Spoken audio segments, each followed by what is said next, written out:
of the awful battle of the Pekes and the Pollicles, together with some account of the participation of the pugs and the Poms and the intervention of the great rumpus cat. The Pekes and the Pollicles, everyone knows, are proud and implacable, passionate foes. It is always the same, wherever one goes. And the pugs and the Poms, although most people say that they do not like fighting, yet once in a way they will now and again join into the fray, and they bark, bark, bark, bark, bark, bark, bark, bark, until you can hear them all over the park. Now, on the occasion of which I shall speak, almost nothing had happened for nearly a week, and that's a long time for a Paul or a Peke. The big police dog was away from his beat. I don't know the reason, but most people think he'd slipped into the Wellington Arms for a drink. And no one at all was about on the street when a Peke and a Pollicle happened to meet. They did not advance or exactly retreat, but they glared at each other and scraped their hind feet and started to bark, bark, bark, bark, bark, bark, bark, bark, until you could hear them all over the park.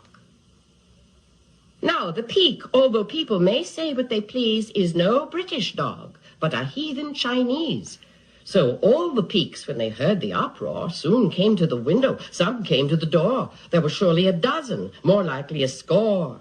And together they started to grumble and wheeze in their huffery, snuffery, heathen Chinese.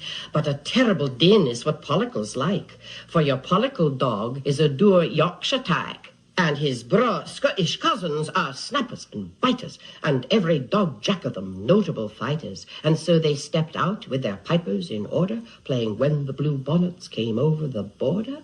Then the pugs and the Poms held no longer aloof, but some from the balcony, some from the roof, joined in to the din with a bark, bark, bark, bark, bark, bark, bark, bark, until you could hear them all over the park.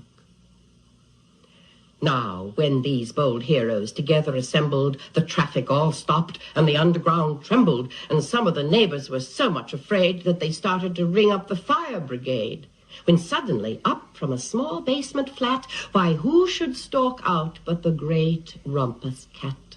His eyes were like fireballs, fearfully blazing. He gave a great yawn, and his jaws were amazing. And when he looked out through the bars of the area, you never saw anything fiercer or hairier.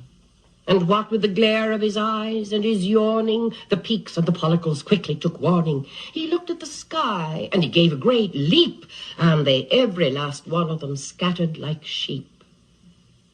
And when the police dog returned to his beat, there wasn't a single one left in the street.